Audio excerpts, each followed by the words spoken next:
সাধারণ জ্ঞানের নদ নদী অংশ 2টা মার্ক আজকে কমন পেতে যাচ্ছ। শুধু 2 মার্ক না, যদি তুমি পুরো বাংলাদেশের ইউনিভার্সিটিগুলোতে এক্সাম দিতে যাও, রাজশাহী, চট্টগ্রাম, জাহাঙ্গীরনগর, ঢাকা, বিউপি, যতগুলো ইউনিভার্সিটি আছে সবগুলোতে নদ নদী থেকে 2টা থেকে 3টা প্রশ্ন কিন্তু আসেই। তো আজকে আমরা নদ নদীর উপরে চমৎকার একটা ক্লাস করব। টোটাল ইনফরমেশন আজকে আমরা শিখবো। কোথা থেকে আসলো, তোমরা একটা ম্যাপ দেখতে পারতেছো, পুরো ম্যাপ দিয়ে আমরা নদ নদী আজকে আমাদের আয়ত্তে নিয়ে চলে আসব। নদ নদী থেকে কোনো প্রশ্ন আমাদের বাদ যাবে না। শুধু 2 থেকে 3 মার্ক না, পুরো জার্নিতে, অর্থাৎ এই যে স্লাইডস গুলো দেখতে পাচ্ছ, প্রতিটা টপিক আমরা ধরবো এবং আগে কি নাম ছিল, পরে কি নাম হলো, নদীগুলোর কোথায় প্রবেশ করলো, কোথায় উৎপত্তি হলো, সব আমরা জানবো। সো দ্রুত দ্রুত তোমার ফ্রেন্ডদেরকে মেনশন করে ফেলো, ক্লাসটা শেয়ার করে ফেলো দ্রুত, এবং আমরা খুব দ্রুত ক্লাসটি শুরু করব। দেখি কারা কারা চলে এসেছো।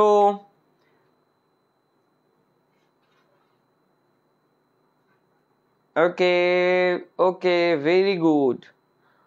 দ্রুত যারা এসেছো, যারা এসেছো, খুব দ্রুত ক্লাসটা শেয়ার করে ফেলো।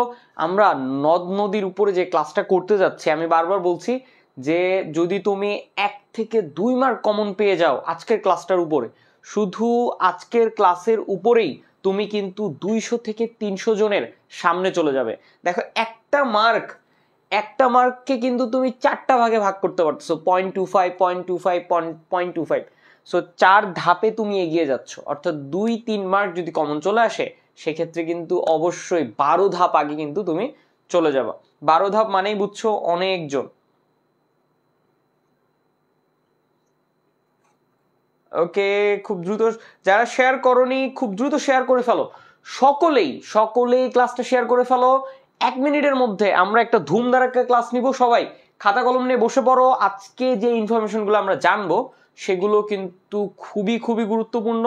আবারও বলছি, এই গুরুত্বপূর্ণ ইনফরমেশন থেকেই তোমার 2-3 মার্ক কমন আসতে যাচ্ছে। তো কারো খাতায় কিন্তু আমরা যেন খালি না থাকে। আরেকটা বিষয়, এই স্লাইডগুলো বলো, দেখো আমার চমৎকার একটা স্লাইড আমাদের আছে, এবং এইরকম আমাদের স্লাইডগুলো শুধুমাত্র আমাদের যারা পেইড ব্যাচের স্টুডেন্ট আসতে যাচ্ছ তাদের জন্য। অলরেডি অনেকেই ভর্তি হয়ে গেছো, যারা এখনো ভর্তি হনি মাথায় রাখো, আগামী 10 তারিখ থেকে কিন্তু আমাদের পেইড ব্যাচের ক্লাস। 55টা করে topic wise, subject wise class.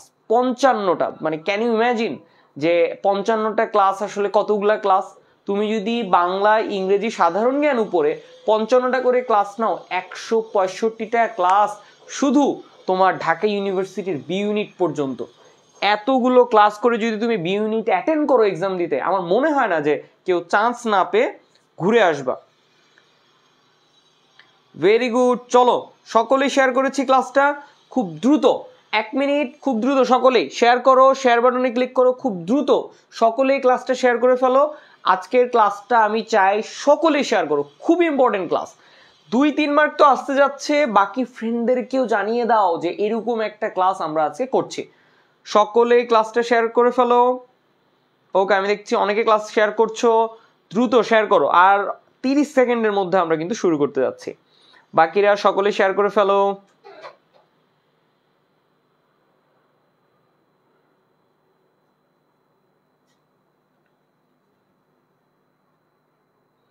একটা বিষয় কিন্তু আমি বারবার বলছি, এবার নদ নদী বেশি গুরুত্বপূর্ণ। কারণটা কি? দেখো, বন্যা রিলেটেড বিষয়গুলোর জন্য হলেও নদ নদী সম্পর্কে তোমাকে জানতে হবে। কিসের জন্য সিলেটে কি হলো, কেন ডুম্বুর বাঁধ খুলে দেওয়া হলো, এরপরে কেন বন্যাটা হলো, সবকিছু আজকে আমরা জানবো।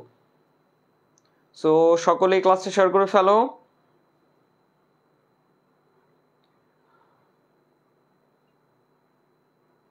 ওকে, চলো এখন সবার আগে আমরা একটা ম্যাপ দেখছি। দেখো, বাংলাদেশের ম্যাপটা একটু খেয়াল করো। সকলে দেখতে পাচ্ছ নিশ্চয়ই? ওকে, এই ম্যাপে খুব মনোযোগ সহকারে দেখো। আমরা যদি ম্যাপের উপরের অংশটা দেখি, সেটা আমরা কি বলছি? উত্তর। নিচের অংশটাকে আমরা কি বলছি? দেখো, দক্ষিণ। উত্তর, দক্ষিণ। এই সাইডের অংশটা কি? পূর্ব। তাহলে ওই পাশের অংশটা কি? পশ্চিম। ওকে, আচ্ছা, এখন একটা জিনিস খেয়াল করো, দেখো একদম উত্তর দিয়ে দেখো তিস্তা, তিস্তা প্রবেশ করেছে কোন দিক দিয়ে? দেখো লালমনিরহাট দিয়ে, বাংলাদেশে। ওকে, এই পাশে দেখো উত্তর অংশেই আবার কুড়িগ্রাম দিয়ে দেখো ব্রহ্মপুত্র প্রবেশ করেছে, কুড়িগ্রাম দিয়ে মিলিত হয়েছে দেখো চিলমারি কুড়িগ্রামে। এই জন্য দেখো কুড়িগ্রামে কিন্তু ভালোই বন্যা হয়। দেখো এই যে দেখো কুড়িগ্রাম, চিলমারি কুড়িগ্রামে মিলিত হয়েছে কি একটা ব্রহ্মপুত্র আর একটা তিস্তা। তাহলে এই ব্রহ্মপুত্র আর তিস্তা মিলিত হয়ে নাম হয়েছে ব্রহ্মপুত্র। তাহলে যদি প্রশ্ন চলে আসে, সবাই এটা লিখে ফেলো, খুবই গুরুত্বপূর্ণ প্রশ্ন, যে ব্রহ্মপুত্র আর তিস্তা কোন জায়গাটিতে মিলিত হয়েছে? সেটা কি? চিলমারি কুড়িগ্রাম। এই চিলমারি কুড়িগ্রামে মিলিত হয়ে ব্রহ্মপুত্র হয়ে এই যে দেখো দেওয়ানগঞ্জ জামালপুরে আবার দুটো ভাগ হয়ে গেছে। কিভাবে ভাগ হইলো তোমরা নিশ্চয়ই জানো। 1787 সালে একটা ভূমিকম্প হয়েছিল। 1787 সালে একটা ভূমিকম্প হওয়ার ফলে একটা নদীর প্রবাহ পথ কিন্তু চেঞ্জ হয়ে যায়। এই যে দেখো এটা ছিল আগের প্রবাহ, এই জন্য এটাকে বলা হচ্ছে পুরাতন ব্রহ্মপুত্র। আর ভূমিকম্প হয়েছে 1787 সালে, সেই জন্য কিন্তু একটা নতুন ধারার সৃষ্টি হয়ে গেছে। তাহলে নতুন ধারা যখন সৃষ্টি হয়ে গেছে, এই যে দেখো নতুন ধারাটা আমি লাল দিয়ে দেখাচ্ছি, এই যে দেখো একটা নতুন ধারা সৃষ্টি হয়েছে। তাহলে উত্তর অংশের নদীগুলো আমরা একটু বুঝলাম, যে তিস্তা লালমনিরহাট দিয়ে আসলো, কুড়িগ্রাম দিয়ে ব্রহ্মপুত্র আসলো, একসাথে মিললো কোথায়? চিলমারি কুড়িগ্রামে।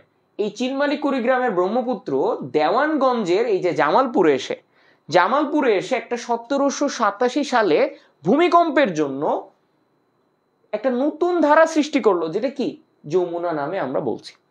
তাহলে যমুনা কিন্তু কি, এটি কি একটা সৃষ্ট ধারা?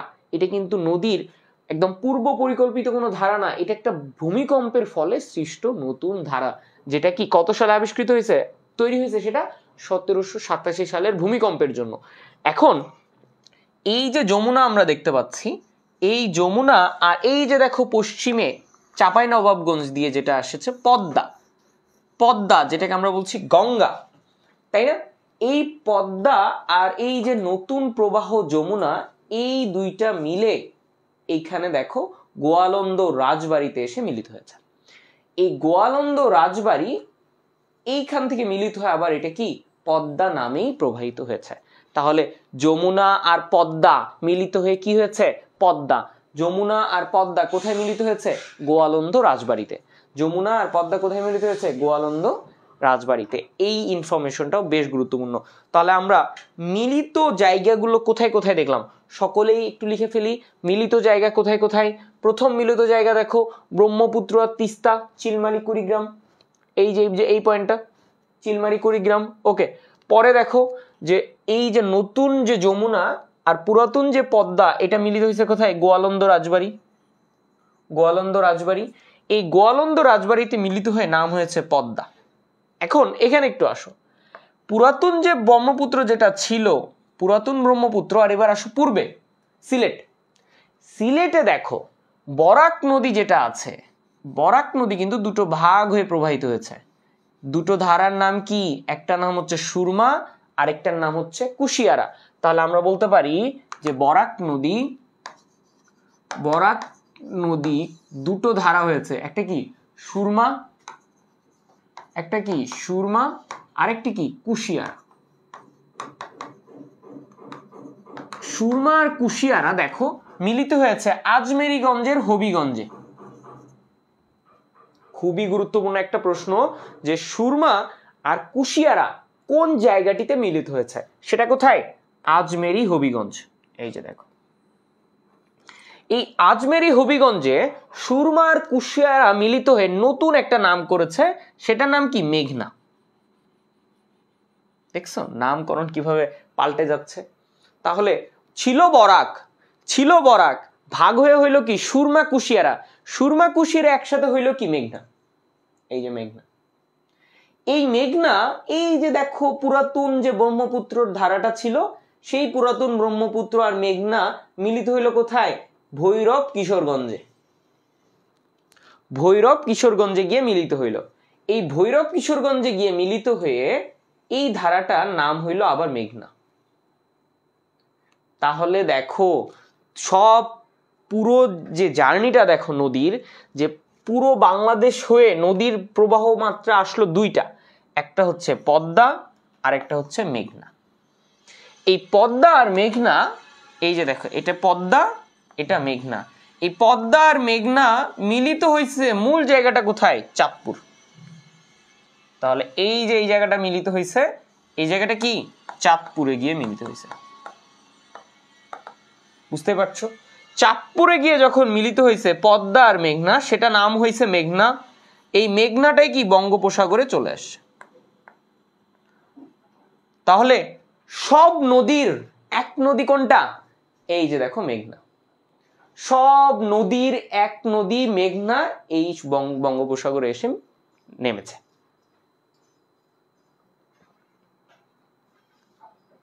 সকলেই জিনিসটা ধরতে পেরেছো কিনা আমাকে একটু জানাও। খুবই গুরুত্বপূর্ণ, যদি তুমি বাংলাদেশের এই ম্যাপটা দেখে বুঝতে পারো যে নদীর মধ্যে কি হচ্ছে বা নদী নিয়ে কোন জায়গাগুলো কিভাবে আসছে, সেটাই হচ্ছে মূল কাজ আজকে আমাদের।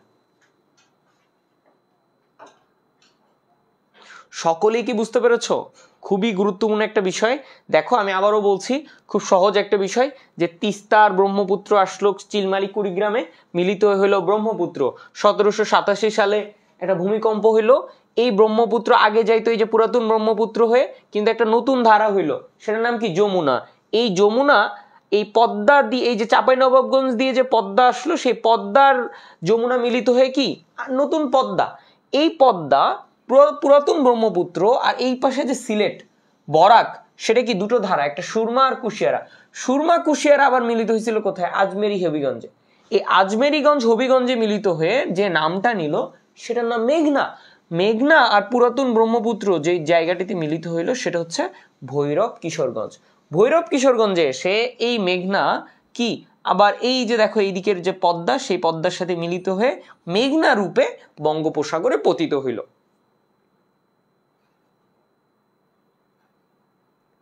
খুবই স্বাভাবিক বিষয়। এবং তাহলে দেখো একদম বড় বড় যে কয়েকটা নদী, সেগুলো যদি আমরা এইভাবে দেখে ফেলি, তাহলে আমাদের মূল কাজ।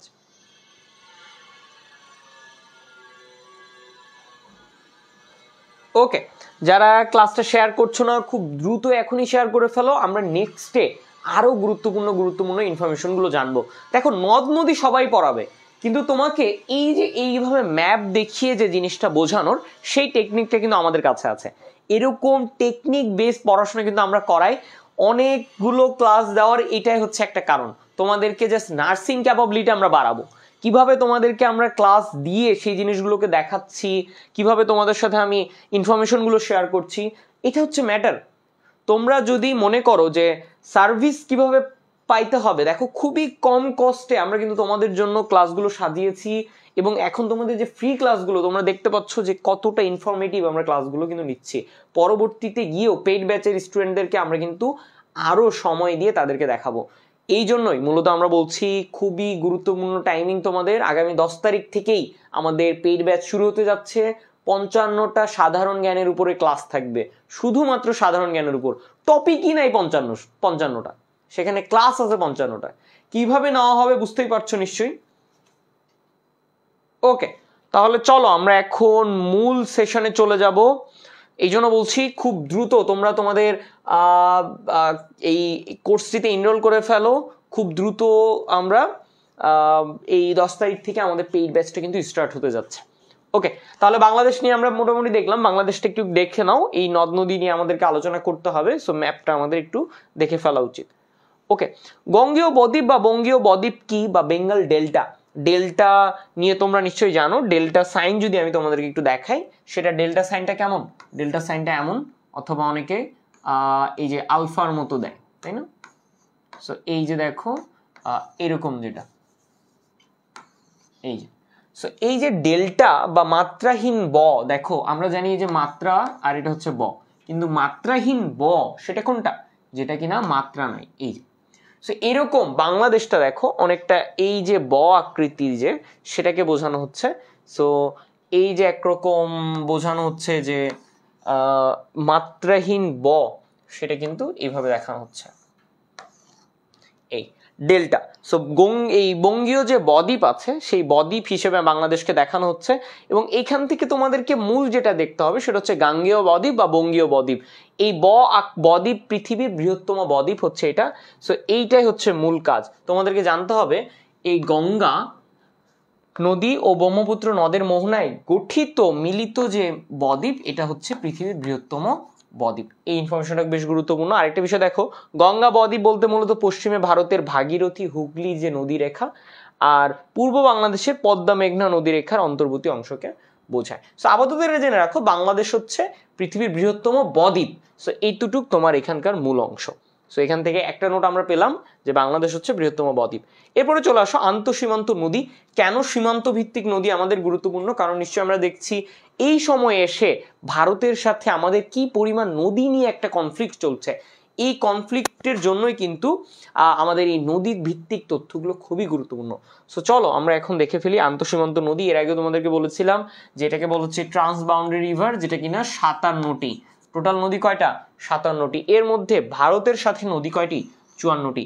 এই ইনফরমেশনগুলো বলা মাত্রই তোমার কিন্তু নোটে থাকতে হবে, ছোট করে খাতায় কিন্তু লিখতে হবে। তাহলে দেখো ভারত ও বাংলাদেশ অভিন্ন, অর্থাৎ কি কোনো ভিন্নতা নাই, একই নদী। ভারত থেকে বাংলাদেশে আসছে এরকম নদী, সেটা কয়টা? 54টা। মায়ানমারের সাথে আমাদের বর্ডার। আমাদের মোট কয়টা দেশের সাথে বর্ডার? ভারত আর মায়ানমার। সো মায়ানমারের সাথে 3টা আন্তঃসীমান্ত নদী আছে, একটা হচ্ছে নাফ, একটা হচ্ছে মাতামুহুরি, আর একটা হচ্ছে সাঙ্গু। এই 3টা নদী তোমাদেরকে জানতে হবে, যেটা হচ্ছে নাফ, মাথামুহুরি এবং সাঙ্গু। এই 3টা নদী জানা অবশ্যই বাধ্যতামূলক। এইখান থেকে প্রশ্ন আসছিল ঢাকা ইউনিভার্সিটিতে, নিচের কোনটি মিয়ানমারের সাথে বাংলাদেশের একটি আন্তঃসীমান্ত নদী নয়? নাফ, মাতামুহুরি, সাঙ্গু ছিল, আরেকটা ছিল যেটা কিনা মহানন্দা, করতোয়া, এরকম অপশনগুলো থাকে, যেটা হচ্ছে আন্তঃসীমান্ত নদী নয় মায়ানমারের সাথে। ওকে, এরপরে দেখো উল্লেখযোগ্য কিছু আন্তঃসীমান্ত নদী আছে। এর মধ্যে আমি কয়েকটা নাম বলি। সেটা হচ্ছে আত্রাই, এটা বেশ গুরুত্বপূর্ণ ভারতের সাথে, এই নামটা মনে রাখবা। আত্রাইয়ের পরে রাখবা মহানন্দা, এরপরে মনে রাখবা হচ্ছে জাদুকাটা, এই নামটা বেশ গুরুত্বপূর্ণ। আর এরপরে আছে কর্ণফুলী, এই নামটা বেশ গুরুত্বপূর্ণ। দেখো কর্ণফুলী কিন্তু আন্তঃসীমান্ত নদী নয় মায়ানমারের, এই নামটা কিন্তু তোমাকে খুব গুরুত্বপূর্ণ মনে রাখতে হবে যে কর্ণফুলী কি ভারতের সাথে আন্তঃসীমান্ত নদী, এটা কিন্তু মায়ানমারের সাথে নয়। এরপরে দেখো ধরলা, তিস্তা, এগুলো কিন্তু মায়ানমার ভারতের সাথে আন্তঃসীমান্ত নদী। বেশ গুরুত্বপূর্ণ এই নামগুলো। ওকে, আমরা এখন এক নজরে বাংলাদেশের নদ নদী দেখব। বাংলাদেশের নদ নদীগুলো সেগুলো হচ্ছে কি নামে পরিচিত, বিভিন্ন ভাবে এই এই এই ইনফরমেশনগুলো আমাদের জানতে হবে। সামিমা আক্তার বলছে একটা অন্য টপিক নিয়ে কোশ্চেন করে ফেলো খুব দ্রুত। আমরা খুব দ্রুত যাব, কারণ আজকের যে ক্লাসটা এটা আমরা একটু দীর্ঘায়িত করতে যাচ্ছি, যদিও এটা তোমাদেরকে একটু ধৈর্য নিয়ে জাস্ট থাকতে হবে। মূল কথা একটাই যে আজকে আমরা যে ইনফরমেশনগুলো দিচ্ছি এগুলো প্রতিটাই তোমার যেন খাতায় থাকে, এবং তোমরা এখান থেকে এমনি কিন্তু বলছি না যে 2 থেকে 3 মার্ক কমন পেতে যাচ্ছ, এমনি বলা না। দেখো অনেক ইনফরমেশন তোমাদেরকে জানানো হচ্ছে। সো নদ নদী নিয়ে আমার মনে হয় না এর বাইরে আর কিছুই আছে। এইখানটা এই আজকের ক্লাসটা যদি তুমি ঠিকমতো করে জাস্ট মাথায় ইনফরমেশনটা রাখতে পারো, তোমার 3টা মার্ক হাতে ধরা মার্ক।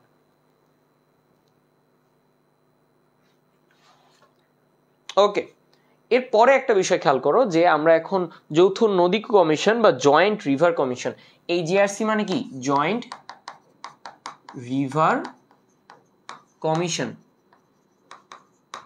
এই জয়েন্ট রিভার কমিশন যেটা কিনা 1972 সালে প্রতিষ্ঠিত হয়, এইটাই কিন্তু গুরুত্বপূর্ণ একটা প্রশ্ন যে জয়েন্ট রিভার কমিশন কত সালে গঠিত হয়। এরপরে দেখো আন্তর্জাতিক নদী মূলত দুটি, একটা ব্রহ্মপুত্র আর একটা হচ্ছে পদ্মা। আন্তর্জাতিক নদী কিন্তু এই দুটো, এই একটা হচ্ছে ব্রহ্মপুত্র আর একটা পদ্মা। কুমিল্লার দুঃখ কি গোমতী নদী, বেশ গুরুত্বপূর্ণ। কুমিল্লার দুঃখ গোমতী নদী। এরপরে দেখো 1787 সালে ভূমিকম্পে কোন নদীটি সৃষ্টি হয়? সেটা হচ্ছে যমুনা। আমি তোমাদেরকে এর আগে বলেছি এই প্রশ্নটা আসতে যাচ্ছে যে 1787 সালে কোন নদীটি হয়? সেটা হচ্ছে যমুনা।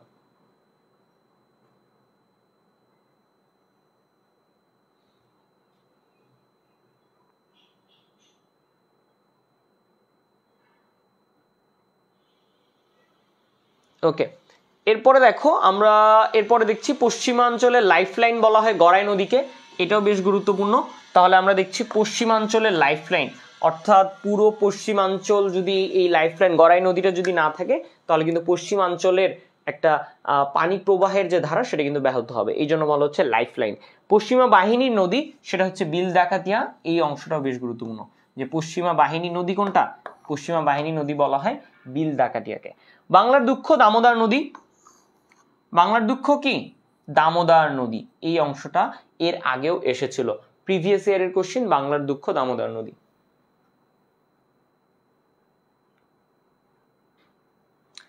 ইংলিশ ক্লাস হবে আমাদের প্রতিদিন বিকাল 3টা এবং রাত 10টায় ক্লাস হচ্ছে, সো ইংরেজি ক্লাস তোমাদের রাতে হবে। সো আমাদের মাস্টার ক্লাস এইটুতে চোখ রাখো।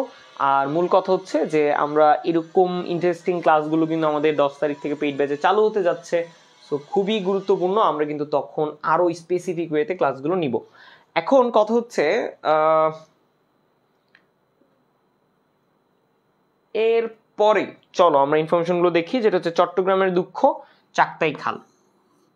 চট্টগ্রামের দুঃখ, এটা কিন্তু প্রশ্ন এসেছিল যে চট্টগ্রামের দুঃখ কোনটিকে বলা হয়? চাকতাই খাল। বাংলাদেশ ও ভারতকে বিভক্তকারী নদী হারিয়াভাঙ্গা নদী। 5 স্টার টপিক, মানে 5 স্টার ইম্পর্টেন্ট একটা কোশ্চেন, 5 স্টার। আরেকটা স্টার আছে। 5 স্টার ইম্পর্টেন্ট একটা কোশ্চেন হচ্ছে বাংলাদেশ ও ভারতকে বিভক্তকারী নদী কি? হারিয়াভাঙ্গা। ওকে, এরপরে দেখো বাংলার সুয়েজ খাল বলা হয় গাবখান নদীকে, বেশ গুরুত্বপূর্ণ, বাংলার সুয়েজ খাল গাবখান নদীকে। ওকে, আমি দেখছি সুমাই এসেছো, ইউ ইসলাম এসেছো, সাব্বির সরকার, ভেরি গুড। যারা এখন আসছো একটু লেট করে ফেলেছো, কোনো সমস্যা নাই, ক্লাসটা শেয়ার করে জাস্ট ক্লাসটাতে মনোযোগ দাও। আমরা আজকে অনেক ইনফরমেশন কিন্তু দেখতে পাচ্ছ নিশ্চয়ই, কতগুলো ইনফরমেশন আমরা গোল করেছি। আমি চাই যে প্রত্যেকেই তোমরা এই ইনফরমেশনগুলো তোমাদের কিন্তু খাতায় রাখো। আর এরকম স্লাইডগুলো আমরা আমাদের পেইড ব্যাচ স্টুডেন্টদের জন্য প্রোভাইড করছি, সো বি শিওর তোমরা আগামী 10 তারিখের মধ্যেই পেইড ব্যাচে ভর্তি হয়ে যাও। বাউপো দেখো বাংলাদেশ পানি উন্নয়ন বোর্ড, যেটা হচ্ছে বাপা উবো, বাংলাদেশ পানি উন্নয়ন বোর্ড, যেটা কিনা আন্তঃসীমান্ত নদী তারা বলছে 54টি, আর এবং মোট নদী বলছে 57টি। বাংলাদেশ পানি উন্নয়ন বোর্ডের ইনফরমেশনটা খুব একটা আসবে না, সো 54টিটা জেনে রাখো যে বাংলাদেশ পানি উন্নয়ন বোর্ডে 54টি। বাংলা পিডিআর মধ্যে বাংলাদেশের আন্তঃসীমান্ত নদী 55টি এবং মোট নদী 58টি। এই ইনফরমেশন দুটো আমাদের জেনে রাখা গুরুত্বপূর্ণ। ওকে, ভেরি গুড সাব্বির,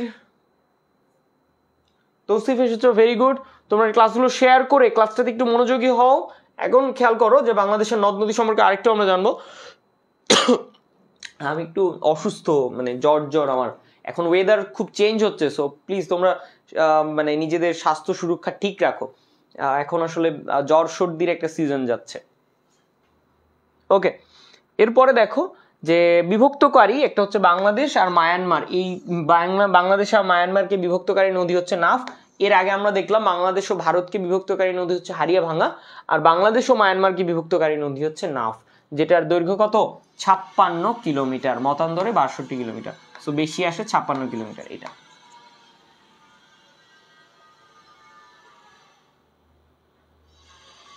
ওকে, এরপরে দেখো একমাত্র প্রাকৃতিক প্রজনন কেন্দ্র, আমরা জানি এটা হচ্ছে হালদা, খুবই গুরুত্বপূর্ণ। হালদা হচ্ছে একমাত্র মৎস্য প্রজনন কেন্দ্র, এটা ঢাকা ইউনিভার্সিটি, রাজশাহী ইউনিভার্সিটি, চট্টগ্রাম ইউনিভার্সিটিতে এসেছিল, কারণ যেহেতু বুঝতে পারছো চট্টগ্রামের দিকে, সো এটা বেশ গুরুত্বপূর্ণ। আচ্ছা, এরপরে আছে যে বাংলাদেশের জলসীমার উৎপত্তি ও সমাপ্তি, এই জন্য এই হালদা নদী খুবই গুরুত্বপূর্ণ, যেটা কিনা একই সাথে বাংলাদেশের উৎপত্তি এবং বাংলাদেশের সমাপ্তি, এই জন্য হালদা নদীটা বেশ গুরুত্বপূর্ণ। শফিকুলও দেখছি অসুস্থ। ওকে শফিকুল, একটু ক্লাসটা মনোযোগ সহকারে করে ফেলো, আমরা কিন্তু আর বেশিক্ষণ ক্লাসটা দীর্ঘায়িত করব না, যত দ্রুত সম্ভব তোমাদেরকে আমরা ইনফরমেশনগুলো জানিয়ে দিচ্ছি। বাংলাদেশের প্রধান নদী বন্দর দেখো নারায়ণগঞ্জ, এটা কিন্তু খুবই জানা একটা প্রশ্ন, সো বাংলাদেশের প্রধান নদী বন্দর যে নারায়ণগঞ্জ, এটা কিন্তু জানতে হবে। একমাত্র বিদ্যুৎ উৎপাদনে সক্ষম যে নদীটা সেটা হচ্ছে কি? কর্ণফুলী। তুমি জাস্ট কিভাবে লিখবা দেখো, কর্ণফুলী লিখবা, কর্ণফুলী লিখে একটা টান দিয়ে জাস্ট লিখবা বিদ্যুৎ, শেষ।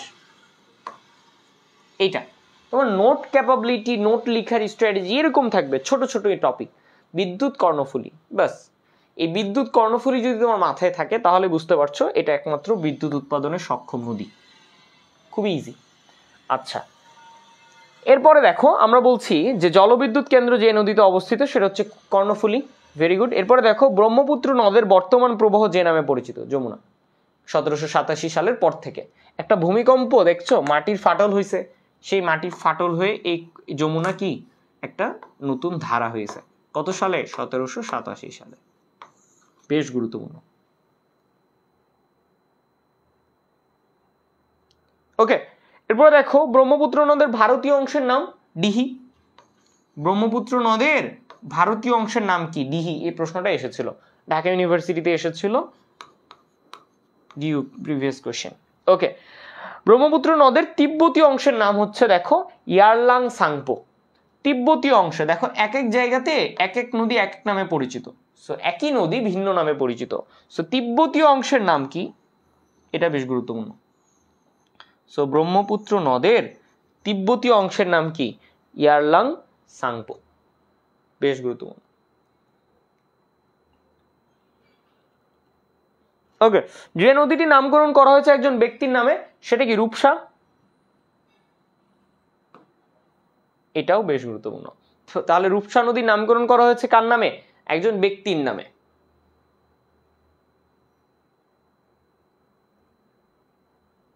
ওকে,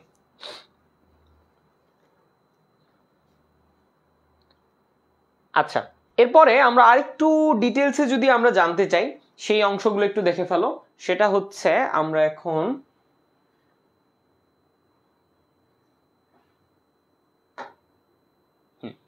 যে নদীটির নামে ঢাকা জেলা নামকরণ করা হয়েছে, যে নদীটির নামে একটা জেলার নামকরণ, সেটা হচ্ছে ফেনী।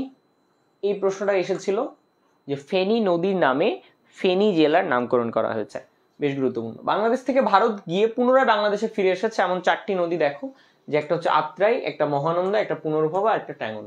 অর্থাৎ বাংলাদেশ থেকে ভারতে গেছে এবং ভারত থেকে পুনরায় বাংলাদেশে ফেরত আসছে, যে ফিরে এসেছে এমন নদী 4টা। এই প্রশ্নটাও বেশ গুরুত্বপূর্ণ, যে দেখো একই সাথে বাংলাদেশে গেছে, আবার কি বাংলাদেশ দিয়ে ভারতে গেছে, আবার ভারত দিয়ে বাংলাদেশে ফিরে আসে। চলন বিলের মধ্য দিয়ে প্রবাহিত নদী আত্রাই। এই প্রশ্নটা আমরা নিশ্চয়ই সকলে উত্তর জানি। বাংলাদেশ থেকে ভারতে প্রবেশকারী নদী একটা, যেটা কুলিক, যেখানে আমি গোসল করছি, যেখানে আমি সাঁতার কাটছি আমার বাড়ির পাশে ঠাকুরগাঁও রানীশঙ্কল উপজেলাতে আমার এই নদী কুলিক নদী। এই কুলিক নদী আসলে একটা মাত্রই নদী যেটা হচ্ছে ভারতে প্রবেশকারী একমাত্র নদী। এরপর দেখো উৎপত্তিস্থলে মেঘনা নদীর নাম হচ্ছে বরাক। যেই মেঘনা নদী আমরা দেখলাম সেই উৎপত্তিস্থল অর্থাৎ সিলেটে এই বরাক নদী কি হলো? সুরমা আর কুশিয়ারা দুটো ধারাতে মিলিত হলো। তাহলে এই যে সুরমা কুশিয়ারার উৎপত্তি, এই যে সেটা কি? বরাক থেকে। এই সুরমা কুশিয়ারা আবার মেঘনা ধারণ করলো, সেটা কি? বরাক থেকেই। বেশ গুরুত্বপূর্ণ। নদী ভাঙনে সর্বশান্ত যে জনগণ তাদেরকে বলা হয় সিকন্তি। এই প্রশ্নটা বেশ গুরুত্বপূর্ণ, যে সিকন্তি কাদের বলা হয়? যারা নদী ভাঙনে সর্বস্ত। এখন খেয়াল করো, এখন কিন্তু অনেকেই নদী ভাঙ্গন হয়েছে, বিভিন্ন জায়গাগুলোতে নদী ভাঙ্গন হওয়াতে এই বন্যার কারণে কিন্তু অনেকেই মানে সর্বস্ব হারা। তো তাদেরকে আমরা কি বলবো? তাদেরকে বলবো সিকন্তি। ওকে, নদীর চর জাগলে যারা চাষাবাদ শুরু করে তাদেরকে বলা হয় পয়ন্তি। এটাও বেশ গুরুত্বপূর্ণ। তাহলে একটা পারলাম সিকন্তি আর একটা পারলাম পয়ন্তি। যারা সর্বস্ব হয়ে যায় তাদেরকে বলছি সিকন্তি, আর যারা চাষাবাদ শুরু করে তাদেরকে বলছি পয়ন্তি। জীবন্ত সত্তা সেটা কি? তুরাগ।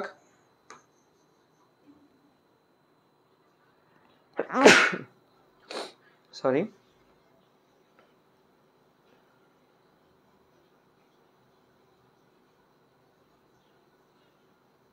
ওকে, এরপরে দেখো যে লিভিং এন্টিটি, যেটা একদম জীবন্ত সত্তা, একটা নদীকে জীবন্ত সত্তা প্রদান করা হয়েছে, সেটা একমাত্র নদী, সেটা হচ্ছে তুরাগ। এই প্রশ্নটা কিন্তু এসেছিল প্রিভিয়াস ইয়ারের কোশ্চেন। বাংলাদেশের প্রথম পানি জাদুঘর অবস্থিত পটুয়াখালী জেলার কলাপাড়ার পাখিমারায়। দেখো আমরা যখন প্রিপারেশন নিই ঢাকা ইউনিভার্সিটির বি ইউনিটের জন্য, বা আমি নিয়েছিলাম ডি ইউনিটের জন্য, সায়েন্স থেকে আমি ডি ইউনিটে মুভ করেছি। সো দেখো খুবই গুরুত্বপূর্ণ এই ধরনের টপিকগুলো ছিল। এত পড়তে হয়েছে মানে জানা ছিল যে আচ্ছা এগুলো পড়লে আসবে, এখান থেকে নতুন কোনো কিছু নাই, এগুলো পড়লে আমি কমন পাবো। সো ডিটেলসে আমি জানতাম। সো পটুয়াখালী জেলার কলাপাড়ার পাখিমারায় একটা জাদুঘর আছে, সেই জাদুঘরটা কি? পানি জাদুঘর। সো বুঝতেই পারছো, অনেক জাদুঘর, মুক্তিযুদ্ধ জাদুঘর, স্বাধীনতা জাদুঘর, অনেক জাদুঘর আছে। পানি জাদুঘর নিয়ে কিন্তু প্রশ্ন আসে যে কোথায়? পটুয়াখালীর কলাপাড়ায়।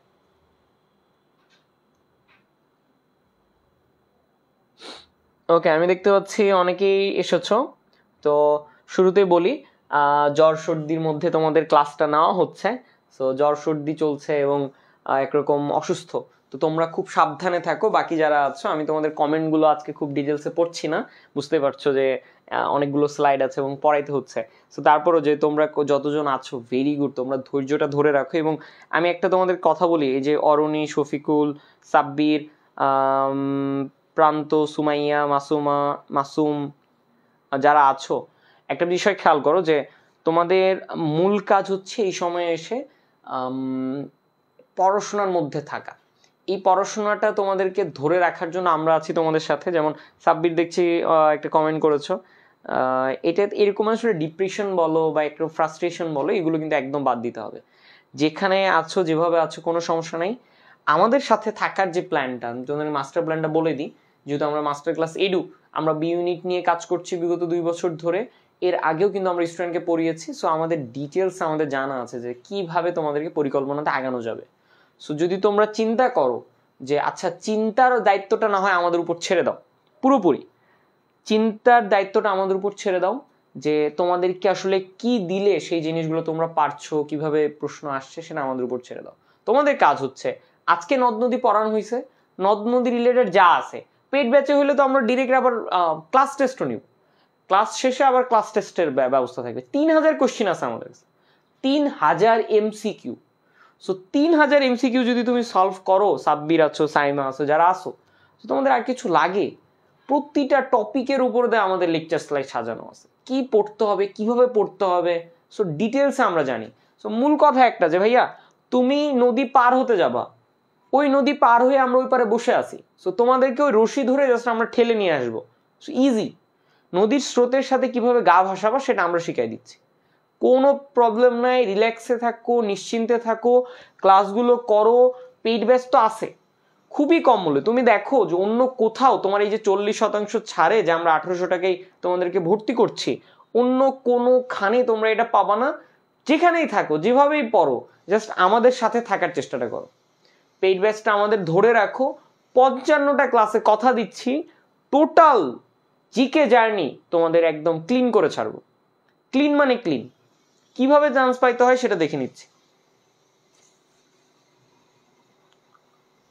ওকে, এরপরে দেখো, আমি তোমাদের শুরুতেই বলছি, খুবই দুঃখিত, জ্বরের কারণে মাথা ধরে আছে, প্রচন্ডভাবে মাথা ধরে আছে। সো আমি তোমাদেরকে জাস্ট ডিটেলস ইনফরমেশনগুলো বলবো, কোনগুলো ইম্পর্টেন্ট না, সেগুলো জাস্ট তোমরা লিখে ফেলবা। লিখলে, আমি বারবার বলি, লিখার সাথে তোমার ব্রেনের কানেক্টিভিটি খুবই দ্রুত হয়, মনে রাখতে তোমাদের সুবিধা হবে। ওকে, এরপরে দেখো আমরা কি করছি। দেখো যে যে আমরা তো ফেনি দেখলাম, এইগুলো তো আমরা দেখেছি। আমরা এর পরে চলে যাই, সেটা আমরা এটা দেখেছি। সো দেখো, আমরা যদি নদী সমূহের প্রবেশ জেলা, এটা নিয়ে যদি আমাদেরকে কথা বলতে হয়, সেটা আমাদের জন্য খুবই গুরুত্বপূর্ণ। আমরা নিশ্চয়ই ম্যাপ দেখে এখন বলতে পারবো। পদ্মা দেখো, এই পদ্মাটা কোথায় ঢুকছে? এই যে দেখো, চাঁপাইনবাবগঞ্জে, চাঁপাইনবাবগঞ্জ দিয়ে আসছে। সো পদ্মা কোথায়? চাঁপাইনবাবগঞ্জ। এরপরে দেখো তিস্তা, তিস্তা কোন দিক দিয়ে আসছে? দেখো এই তিস্তা, এই তিস্তা আসছে নীলফামারী দিয়ে। দেখো এই যে দেখো নীলফামারী, এই যে এটা একদম শুরুতে লালমনিরহাট বলতে পারি, কিন্তু তারপর তিস্তার হচ্ছে মূল হচ্ছে নীলফামারী। ঠিক আছে, নীলফামারী। এবার দেখো মেঘনা, মেঘনা কোথায় আসছে? সিলেট। এই যে মেঘনা, মানে তিস্তা কিন্তু এই অংশটাতে এসে, নীলফামারীর এই অংশটা এসে তিস্তা বলছে, কিন্তু প্রবেশ পথ হচ্ছে লালমনিরহাট, কিন্তু মূল যে তিস্তা সেটার জন্য বলা হচ্ছে নীলফামারী। আচ্ছা, মেঘনা সিলেট, তিতাস দেখো ব্রাহ্মণবাড়িয়া, ব্রহ্মপুত্র কুড়িগ্রাম, এই যে ব্রহ্মপুত্র কুড়িগ্রাম। এরপর দেখো মহানন্দা পঞ্চগড়, এই তিস্তা এইভাবে হয়ে এই যে ছোট নদী পঞ্চগড় হয়ে আসছে এখানে, সেইটা হচ্ছে পঞ্চগড় মহানন্দা। কর্ণফুলী চট্টগ্রাম এবং ভৈরব হচ্ছে মেহেরপুর। এই কয়েকটা ইনফরমেশন বেশ গুরুত্বপূর্ণ।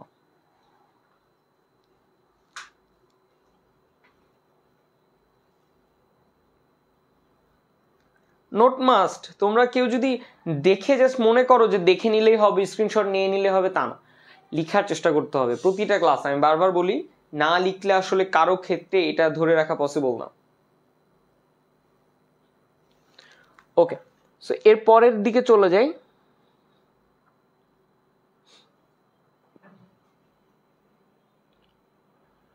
নদ নদীর উৎপত্তি স্থল থেকে প্রতি বছরই প্রশ্ন আসে, সো এবারও হয়তো মিস হবে না। সো আমি তোমাদেরকে বলতে পারি যে এই যে 6টা ইনফরমেশন 7টা ইনফরমেশন, সেগুলো থেকে তুমি যে ইউনিভার্সিটিতে পরীক্ষা দিতে যাও সেখানে কিন্তু একটা প্রশ্ন কমন পেতে পারো।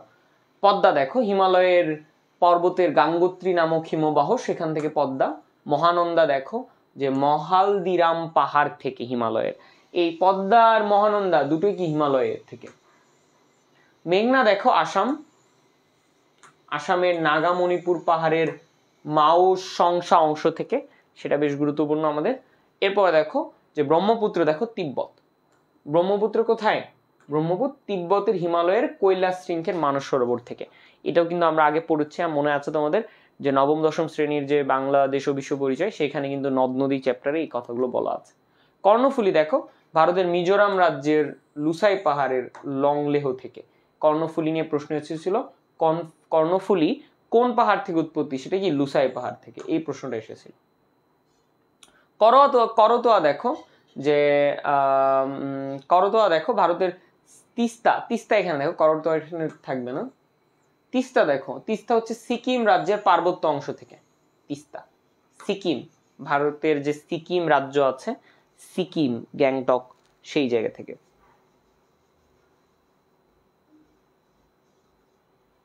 ওকে, তাহলে লিখবা কিভাবে? জাস্ট তিস্তা লিখবা, তিস্তা লিখে দাগ দিবা সিকিম, শেষ। তিস্তা লিখে সিকিম, এইভাবে ছোট করে। আচ্ছা, এরপরে দেখো কংস, ভারতের শিলং মালভূমির গারো পাহাড়। ওকে,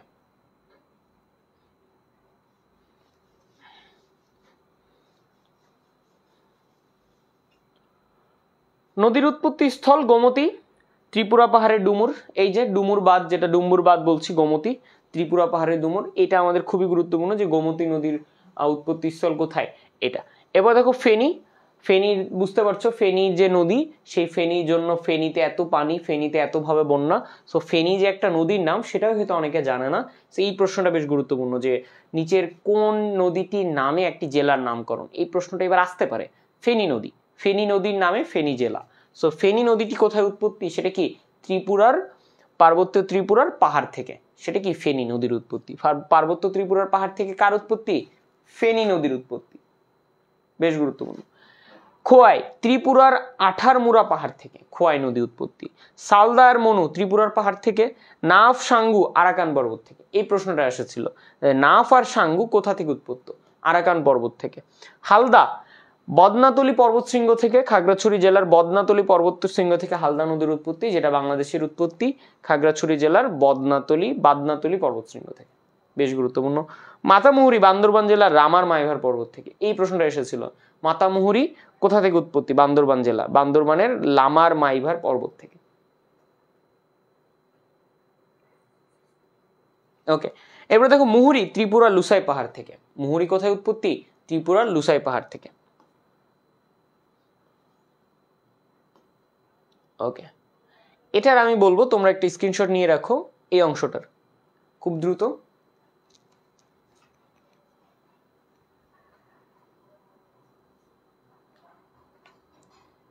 ডান,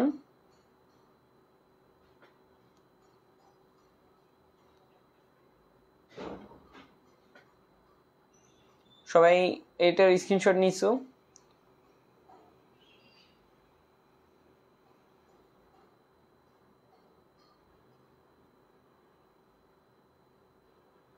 ভেরি গুড।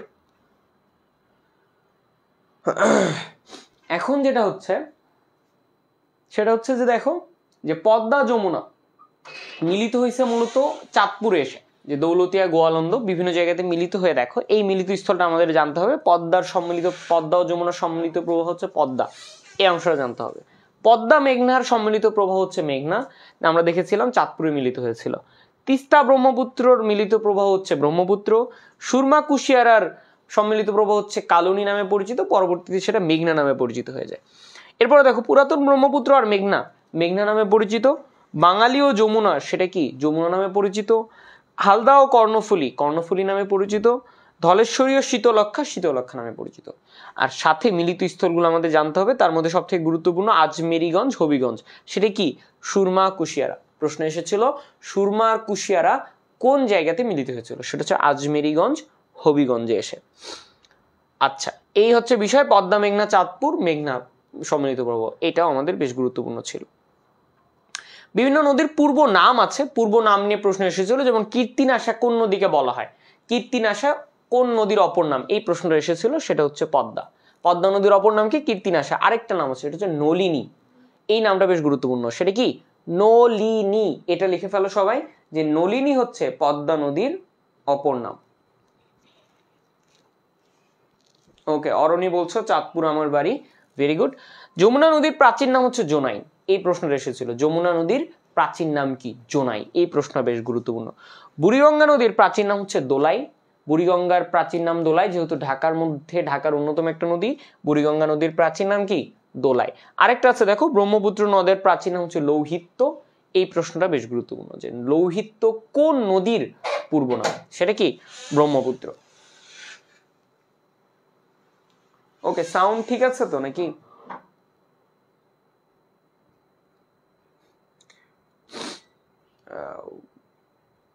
ওকে, ভেরি গুড, ডান। চলো এটার একটা স্ক্রিনশট নিয়ে নাও। এখন আমরা দেখবো শাখা নদী কি আর উপনদী কি।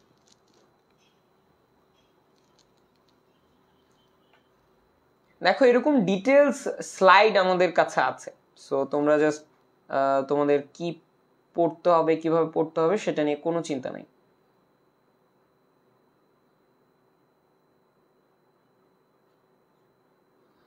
ওকে, খুব দ্রুত জানাও ঠিকঠাক হয়েছে কিনা। শফিকুল, সিজা, অরণি, মুনির, ডান। ওকে, ভেরি গুড। ওকে, এখন চলো এই জাস্ট আমাদের এখানে তেমন কিছু কাজ নাই, আমি তোমাদেরকে এখন একটু দেখাই শাখা নদী আর উপনদী কি। দেখো আমি এখন তোমাদেরকে নদী দেখাই, নদী সম্পর্কে তোমরা সকলেই জানো যদিও। তাহলে দেখো এটা হচ্ছে মূল নদী,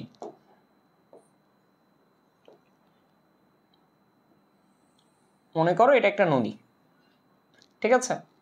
এখন এই নদীটার কে আমি বলছি কি নদী, এই নদীটাকে আমি বলছি মূল নদী।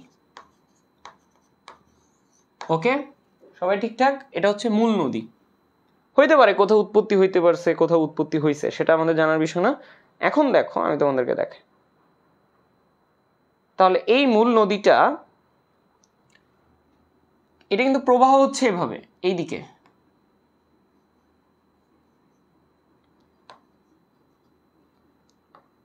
ঠিক আছে, এইদিকে হচ্ছে প্রবাহ। এখন এই মূল নদীটা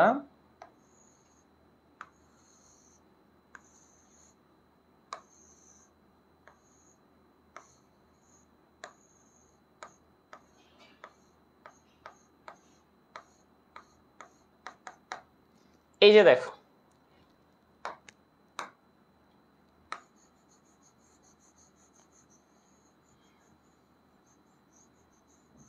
এই যে কিছু নদী দিয়ে যে মিলিত হইল,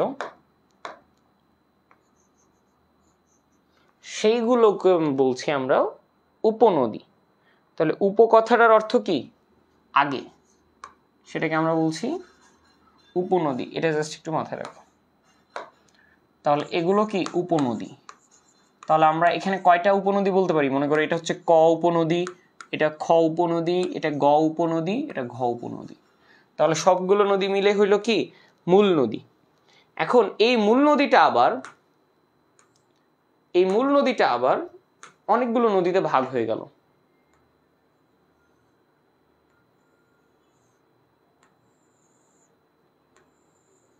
ওকে, তাহলে এই মূল নদীটা যে আবার অনেকগুলো নদীতে ভাগ হইল, এগুলোকে আমরা কি বলছি, এগুলোকে আমরা বলছি শাখা নদী। সহজ বিষয়, আমি জাস্ট একটু তোমাদেরকে একটু বেশি বলে বুঝাইলাম, সহজ কথা।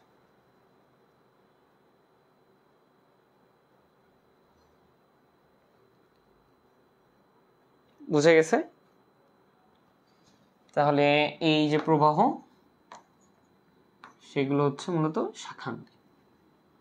ডান, ক্লিয়ার, বুঝা গেছে এখন যে কোনটা মূল নদী, কোনটা উপনদী, আর কোনটা শাখা নদী? বুঝে গেছে? ওকে, আমি দেখতে চাই যারা আছো সকলেই যেন শেষ পর্যন্ত থাকো এবং আমরা আরো ডিটেলসে জিনিসগুলো আমরা জানার চেষ্টা করব। ওকে, অরণি, জান্নাত, সুমাইয়া, সিজা, ঠিক আছে সব? ওকে, ভেরি গুড। টুম্পা, মুনির, শফিকুল, বাকিরা কোথায়? ওকে, very good.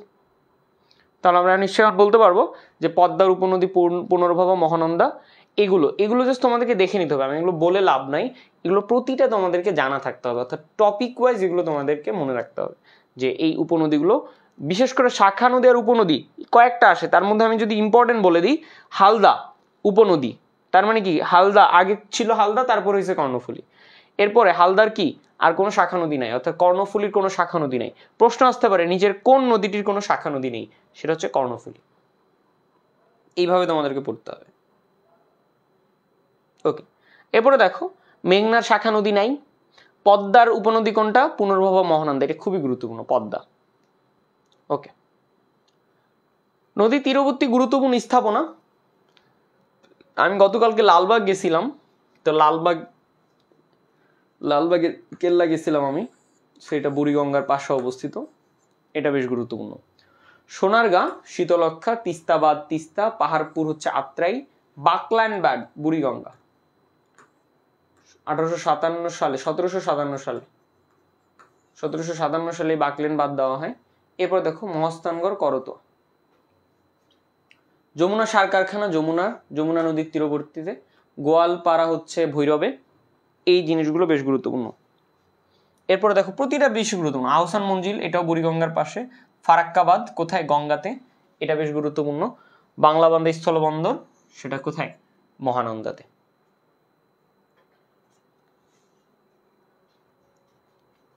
Okay, I guess এটাও বেশ দ্রুত উঠানো হয়ে গেছে সবার।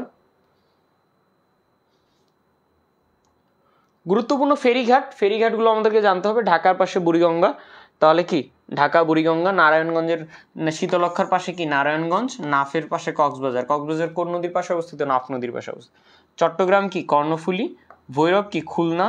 পুরাতন ব্রহ্মপুত্রের পাশে কি? ময়মনসিংহ। পদ্মা কি? রাজশাহী। সুরমা কি? সিলেট সুরমা। বরিশাল কীর্তনখোলা। বগুড়া করতোয়া। কমেন্টে জানাও কার বাসা কোথায়, আশেপাশে অনেকেরই নদী আছে এখানে।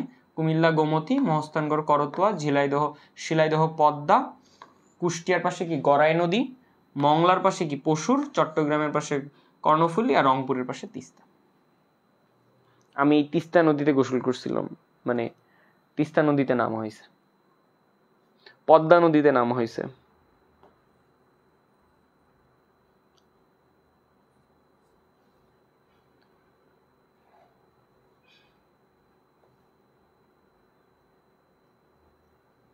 Very good.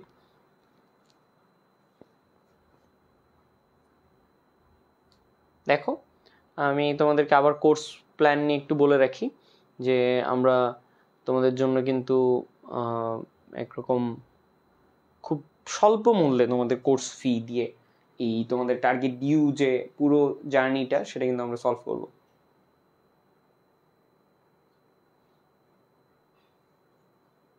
ওকে, আমি দেখতে পাচ্ছি এখানে ওয়াহিদা স্নেহা বলছো রংপুর, দেন হচ্ছে জান্নাতুল ইসলাম বলছো ব্রহ্মপুত্র, তৌসিফ বলছো যে তার আশেপাশে কোনো নদী নাই। আচ্ছা, ঠিক আছে। দেখো চলচ্চিত্র সম্পর্কে আমাদের আসবে প্রশ্ন, যে নদী কেন্দ্রিক যেহেতু আমাদের চলচ্চিত্র ছিল, সেই বিষয়গুলো বেশ গুরুত্বপূর্ণ। সো পদ্মা নদীর মাঝি, যেটা আমরা বলছি যে এই উপন্যাসটা বেশ গুরুত্বপূর্ণ। পদ্মা নদীর মাঝি, দেখো যে এটা কিন্তু একটা ইংরেজি ভার্সন আছে, সেটা কি? বোটম্যান অফ পদ্মা নামে উপন্যাসটি ইংরেজিতে অনুবাদ করেছিলেন, এবং এটা পদ্মা নদীর মাঝি উপন্যাসটা উপন্যাসক কে? তিনি হচ্ছে মানিক বন্দ্যোপাধ্যায়। এটা আমাদের বেশ গুরুত্বপূর্ণ। পদ্মা নদীর মাঝি মানিক বন্দ্যোপাধ্যায়, এই নামটা মনে রাখতে হবে। আর এটার ইংরেজি নামটা মনে রাখতে হবে বোটম্যান অফ পদ্মা। এটাও বেশ গুরুত্বপূর্ণ।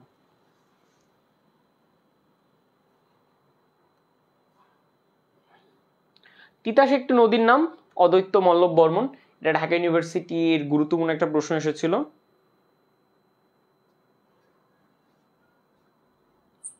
ব্রহ্মপুত্রের প্রাচীন নামটা একটু দেখে ফেলো এখানে।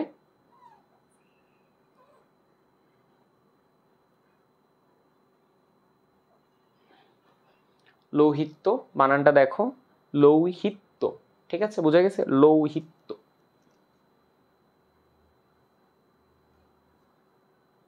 ওকে, এরপরে আমরা দেখছি যে তিতাস একটি নদীর নাম, এই নামটা বেশ গুরুত্বপূর্ণ, যে অদ্বৈত মল্লব বর্মন। এছাড়া আর কিছু এখানে দরকার নেই, অদ্বৈত মল্লব বর্মন। এরপরে দেখো, এটা একটা চলচ্চিত্র ছিল, সেটাকে ঋত্বিক ঘটক করেন। দুটোর মধ্যে পার্থক্য আছে। উপন্যাস লেখে হচ্ছে অদ্বৈত মল্লব বর্মন, আর উপন্যাসিক হচ্ছেন অদ্বৈত মল্লব বর্মন, আর যিনি চলচ্চিত্রকার, যিনি চলচ্চিত্রটা বানান, তিনি হচ্ছেন ঋত্বিক ঘটক। দুটোই বেশ গুরুত্বপূর্ণ। ওকে, হালদা। এই হালদা কিন্তু রিসেন্ট একটা ছবি, সেটা হচ্ছে হালদা নামে চলচ্চিত্র নির্মাণ করেন তৌকির আহমেদ। এই হালদা একটা প্রজনন কেন্দ্র, নদী হালদা কেন্দ্র করে। আর দেখো এখানে হচ্ছে জেলে জীবনের কাহিনী ফুটিয়ে তোলা হয়েছে চলচ্চিত্রটিতে। এই হালদা নদীতে মোশাররফ করিম আছে, মানে হালদা চলচ্চিত্রটিতে। মূল কথা এখানকার আমাদেরকে রিসেন্ট টপিকের প্রশ্ন ছিল যদিও এটা। সো তৌকির আহমেদ এখানকার চলচ্চিত্রকার। এছাড়াও নদী কেন্দ্রিক আরো উপন্যাসের মধ্যে আমরা দেখতে পারি নদী ও নারী, হুমায়ুন কবির, এই প্রশ্নটা এসেছিল। কর্ণফুলী নামে একটা উপন্যাস আছে, তো সেটা কে করেছিল? আলাউদ্দিন আল আজাদ। এরপরে গঙ্গা নামে একটা উপন্যাস আছে, সেটা হচ্ছে সমরেশ বসু। কাদো নদী কাদো, এর আগে প্রশ্ন এসেছিল, সৈয়দ ওয়ালিউল্লাহ, তিনি হচ্ছেন উপন্যাসিক। ধলেশ্বরী নামে একটা উপন্যাস আছে, প্রবোধ বন্ধু অধিকারী কিন্তু এটাই করেছেন। ইচ্ছামতি নামে একটা আছে, বিভূতিভূষণ বন্দ্যোপাধ্যায়ের একটা উপন্যাস আছে, ইচ্ছামতি। এরপরে হাসুলি বাকের উপকথা, তারাশঙ্কর বন্দ্যোপাধ্যায়, এই প্রশ্নটাও কিন্তু এসেছিল, হাসুলি বাকের উপকথা।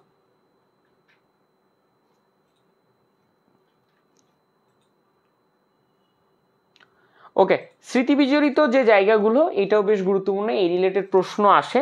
যেমন দেখো, আমি একটু শেষ থেকে দেখাই। কবি আল মাহমুদের এটা নাই, এস এম সুলতানের, যিনি যে চিত্রা, এস এম সুলতানের চিত্রা নদী নিয়ে হচ্ছে একটা স্মৃতি বিজড়িত জায়গা আছে। অদ্বৈত মল্লব বর্মন তিতাস, কারণ কি তিনি একটা উপন্যাস লিখেছেন, তিতাস একটি নদীর নাম। বাউল সম্রাট শাহ আব্দুল করিম সুরমা, তার বাড়ি ছিল ওখানে। মাইকেল মধুসূদন দত্ত কপোতাক্ষ, নিশ্চয়ই তোমরা জানো, সনেট লিখেছিলেন, সো এই কপোতাক্ষ বেশ গুরুত্বপূর্ণ। মানিক বন্দ্যোপাধ্যায় পদ্মা, পদ্মা এটাও বেশ গুরুত্বপূর্ণ মানিক বন্দ্যোপাধ্যায়ের। আর পদ্মা নদীর মাঝি, এই জন্য। কবি জসিমউদ্দিন আরিয়াল খাঁ, আর হচ্ছে কবি রবীন্দ্রনাথ ঠাকুর পদ্মা।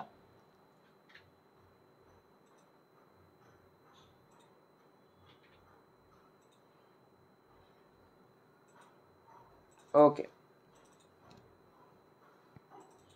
এটা একটু সবাই চাইলে তোমরা কিন্তু দেখো, এত ইনফরমেশন তোমরা হয়তো বা লিখতে গেলেও একটু টাইম লাগবে, সো তোমরা চাইলে কিন্তু এগুলো পরে লিখতে পারো। আর মূল কথা একটাই, যে আমাদের যারা পেইড ব্যাচের স্টুডেন্ট আছো, তাদের ক্ষেত্রে এটা খুবই সুখবর যে আমরা এই ধরনের ম্যাটেরিয়ালসগুলো তোমাদেরকে ইজিলি প্রোভাইড করব। সো তোমরা কিন্তু তোমাদের আর নোট টেকিং নিয়ে, নোট মেকিং নিয়ে কোনো সমস্যা হবে না। সো তোমরা যারা দ্রুত করতে যাচ্ছ, তারা জাস্ট এখান থেকে একটা স্ক্রিনশট নিয়ে নিতে পারো আপাতত।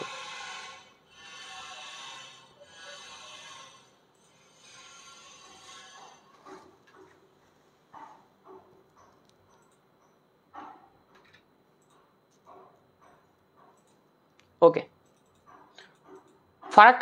ফারাক্কাবাদ নিয়ে আমাদেরকে যেটা জানতে হবে সেটা হচ্ছে, দেখো একটা লং মার্চ হয়েছিল 1976 সালে। এটা আমাদেরকে জানতে হবে যে মাওলানা ভাসানীর লং মার্চটা হয়েছিল কত সালে? 1976 সালে। আর এটা কোথায় অবস্থিত? দেখো, পশ্চিমবাংলার মোহনপুরে, গঙ্গা নদীর উপরে অবস্থিত। তাহলে পশ্চিমবাংলার কোথায় অবস্থিত? মনোহরপুরে। এটা বেশ গুরুত্বপূর্ণ, যে ফারাক্কাবাদ দেখো অনেক বড় একটা বাঁধ, সেটা কিন্তু বাংলাদেশের মরণ ফাঁদ বলে খ্যাত ফারাক্কাবাদ। তাহলে প্রশ্ন যদি আসে যে বাংলাদেশের মরণ ফাঁদ বলে খ্যাত নিচের কোনটি, সেটাকে কি বলবো আমরা? ফারাক্কাবাদ। ওকে, 1976 সালে দেখো লং মার্চ। আর এজেন্ডা 21 জাতিসংঘের এখন কিন্তু নতুনভাবে ফারাক্কা বাঁধ নিয়ে পানি বন্টন নিয়ে কথা হচ্ছে। এটা কিন্তু ইউনুস অর্থাৎ ইন্টারিম গভর্নমেন্ট যেটি আছে অন্তর্বর্তী সরকার, এই অন্তর্বর্তী সরকার কিন্তু বেশ জোরালো একটা পদক্ষেপ নিয়েছে এই ফারাক্কা বাঁধ নিয়ে। সো পরবর্তীতে ফারাক্কা বাঁধ নিয়ে যদি কোনো রিসেন্ট কোনো প্রশ্ন আসে সেটা মাস্ট জানা যে ফারাক্কা নিয়ে নতুন কি ডিসিশন আসলো, ফারাক্কা নিয়ে পানি বন্টন নিয়ে নতুন কোনো চুক্তি হলো কিনা, সেটাও বেশ গুরুত্বপূর্ণ। এক নজরে ফারাক্কা বাঁধ দেখো, এটা মূল কথা চালু হয়েছিল পরীক্ষামূলকভাবে 1975 সালে। আর বাংলাদেশ সীমান্ত হতে দূরত্ব মাত্র 16 কিলোমিটার। এই দূরত্বটা এসেছিল যে বাংলাদেশের সীমান্ত হতে কত কিলোমিটার দূরে অবস্থিত, মাত্র 16.5 কিলোমিটার দূরে কিন্তু অবস্থিত। কেন এত কম দূরত্বে একটা বাঁধ নির্মাণ করা হলো বুঝতে পারছো, পানিকে আটকানোর জন্য, পানিকে একদম যাতে পুরো পানিটা যেন ভারতের মধ্যে থাকে, তারা কি নদীর স্বাভাবিক প্রবাহ বাধাগ্রস্ত করছে। তারা পদ্মাকে মানে এমনভাবে তাদের মতো করে রাখতে চাচ্ছে যে যখন তাদের সুবিধা সেই অনুযায়ী তারা পানি পাবে, যখন তাদের সুবিধা নাই সেই অনুযায়ী পানি ছেড়ে দিবে। এটা একটা বিষয়। আর মাওলানা ভাসানী কবে ফারাক্কার বিরুদ্ধে লং মার্চ করেন? 16 মে 1976। এটাও বেশ গুরুত্বপূর্ণ। তাহলে যদি প্রশ্ন আসে ফারাক্কা বাঁধ নির্মাণ কাজ শুরু হয় কত সালে, সেটা হচ্ছে 1961 সালে। 1961 সাল থেকে সেটা কত সালে শেষ হয়? 1974 সাল। 74 সালে এসে কিন্তু শেষ হয়। আরেকটা বিষয় আছে ফারাক্কা দিবস 16 মে, কারণ কি লং মার্চ হয়েছিল 16 মে। টিপাইমুখ বাঁধ দেখো, টিপাইমুখ বাঁধের এখান থেকে আমি জাস্ট বলবো যে নদীর উপর অবস্থিত সেটা হচ্ছে বরাক নদী। এটা তোমাদেরকে জানতে হবে যে টিপাইমুখ বাঁধ কোন নদীর উপর অবস্থিত? বরাক নদী। বরাক নদী আমরা দেখলাম সিলেট দিয়ে প্রবেশ করেছে এবং সিলেটের বরাক নদী কয়টা ভাগ হয়েছিল? একটা সুরমা আর একটা কুশিয়ারা। দেখো একদম মূল জায়গাগুলোতে কি বাঁধ দিয়ে রাখছে। এইদিকে পদ্মার উপরে বাঁধ দিছে, ওইদিকে হচ্ছে এই বরাকের উপর বাঁধ দিছে। বরাকের জন্য কিন্তু সিলেটে এত বন্যা হয়, এই বাঁধ ছেড়ে দেয় সিলেট ডুবে যায়। ওকে, নির্মাণ কাজ শুরু হয় 2005 সালে এবং এটা দেখো এখানে একটা আছে নির্মাণ প্রতিষ্ঠান নেপকো, এটা দরকার নেই, ভারতীয় কোম্পানি। তো মূল কথা একটা, এটার উচ্চতা কতটুকু সেটা আমাদের জানতে হবে যে 590 ফুট বা 180 মিটার এটা। আর কোথায় অবস্থিত সেটা জানতে হবে। টিপাইমুখ বাঁধ কোথায় অবস্থিত? ভারতের মণিপুর রাজ্যে। এটা বেশ গুরুত্বপূর্ণ। তিস্তা নদী, তিস্তা ব্যারেজ সম্পর্কে আমরা এর আগে জেনেছি। সো নদী গবেষণা ইনস্টিটিউট কত সালে প্রতিষ্ঠিত হয় সেটা আমাদের জানতে হবে যে 1977 সালে। এই ইনফরমেশনটা বেশ গুরুত্বপূর্ণ যে নদী গবেষণা ইনস্টিটিউট কত সালে প্রতিষ্ঠিত হয়? 1977 সালে। এবং এটা এখন মানে স্থানান্তর করা হয়েছে ঢাকা থেকে, এখন কোথায় আছে? ফরিদপুরের হারুকান্দিতে স্থানান্তর করা হয়েছে 1989 সালে। সালটা গুরুত্বপূর্ণ না, মনে রাখবা নদী গবেষণা ইনস্টিটিউটের স্থানান্তর হয়ে এখন যেখানে আছে সেটা গুরুত্বপূর্ণ। তাহলে নদী গবেষণা ইনস্টিটিউট কোথায় অবস্থিত? ফরিদপুরে। এই অংশটা বেশ গুরুত্বপূর্ণ।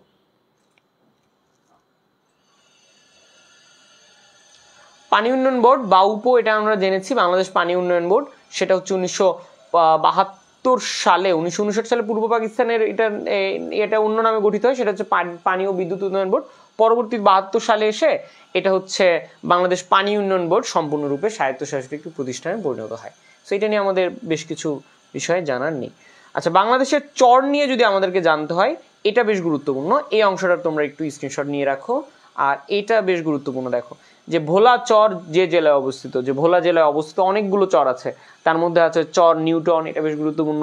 চর মানিক, চর মনপুরা, তোমরা নিশ্চয়ই মনপুরার কথা শুনেছ। চর কুকরি, চর কুকরি কিন্তু এসেছিল প্রশ্নে যে চর কুকরি কোন জেলায় অবস্থিত? ভোলা জেলায় কিন্তু অবস্থিত। ফেনী জেলায় অবস্থিত দেখো মুহুরীর চর, যেহেতু এখন ফেনী বেশ গুরুত্বপূর্ণ একটা বিষয়, সো ফেনীর সাথে মুহুরীর চর কিন্তু মনে রাখতে হবে। নোয়াখালী চর সৃজনী, চর শাহাবানী এবং ভাসান চর। তাহলে নোয়াখালীতে অবস্থিত কিন্তু ভাসান চর, এটা তোমাকে জানতে হবে। সো নোয়াখালীর অবস্থিত কোথায়? ভাসান চর, এটা বেশ গুরুত্বপূর্ণ। লক্ষ্মীপুরে অবস্থিত চর আলেকজান্ডার, চর গজারিয়া, এই দুটোর চরই হচ্ছে লক্ষ্মীপুরে অবস্থিত, এটাও বেশ গুরুত্বপূর্ণ। চট্টগ্রাম জেলা অবস্থিত উড়ির চর। রাজশাহী জেলা অবস্থিত নির্মল চর। এই প্রশ্নটা এসেছিল এর আগে, রাজশাহী ইউনিভার্সিটির প্রশ্ন এটা, যে রাজশাহী জেলায় নিচের কোন চরটি অবস্থিত, সেটা হচ্ছে নির্মল চর। দুবলার চর নিয়ে প্রশ্ন এসেছিল, সেটা সুন্দরবনে অবস্থিত, অপর নাম হচ্ছে জাফর পয়েন্ট। সো নিচের কোনটি সুন্দরবনে অবস্থিত সেই প্রশ্নটাও কিন্তু আসতে পারে।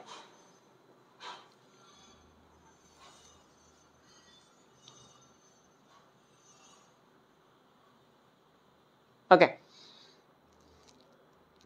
এরপরে আমরা এই অংশটা দিয়ে দেখো আমরা দেখবো যে চলন বিল, অর্থাৎ বিল রিলেটেড যে বিষয়গুলো, নিশ্চয়ই বিলের সাথে নদীর সম্পর্ক আছে।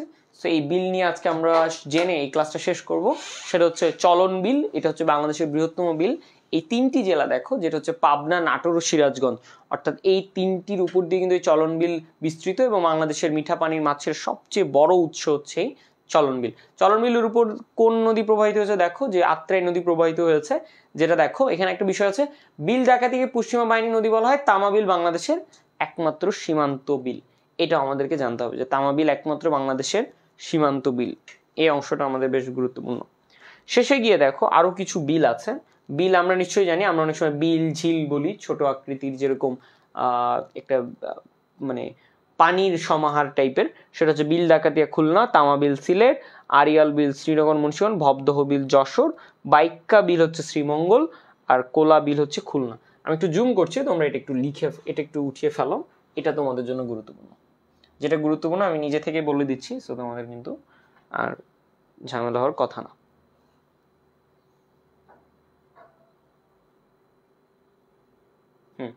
এই বিল রিলেটেড প্রশ্ন কিন্তু আসবে। ওকে, তাহলে বুঝতে পারছো আমরা এই রিলেটেড ক্লাসটা করলাম। আর সব থেকে বড় কথা হচ্ছে যে এরকম নদ নদী রিলেটেড আজকে যে ইনফরমেশনগুলো দেখলাম, তোমরা এগুলো জাস্ট মনে রাখো, যে একরকম মেমোরাইজ করার চেষ্টা করো এবং মনে রাখার চেষ্টা করো, মুখস্থ করে ফেলো ছোট ছোট টপিকগুলো। সো ততক্ষণ তোমরা সকলেই ভালো থাকো, সকলেই সুস্থ থাকো। আমি দেখতে পাচ্ছি যারা শেষ পর্যন্ত ছিলে, অসংখ্য ধন্যবাদ। প্রতিটা ক্লাস তোমরা করে ফেলো। সামনের 10 তারিখ মনে রাখো, সামনের 10 তারিখ খুব ইম্পর্টেন্ট, সেটা হচ্ছে পেইড ব্যাচ। তোমরা 40% ছাড়ে আর মাত্র 3 দিন সময় আছে, খুব দ্রুত তোমরা ভর্তি হয়ে যাও। 10 তারিখ থেকে তোমাদের সাথে ধুমধারাক্কা ক্লাস নিতে আমরা প্রতিটা ঢাকা ইউনিভার্সিটির মেন্টর আছি তোমাদের সাথে, কোনো চিন্তা নেই।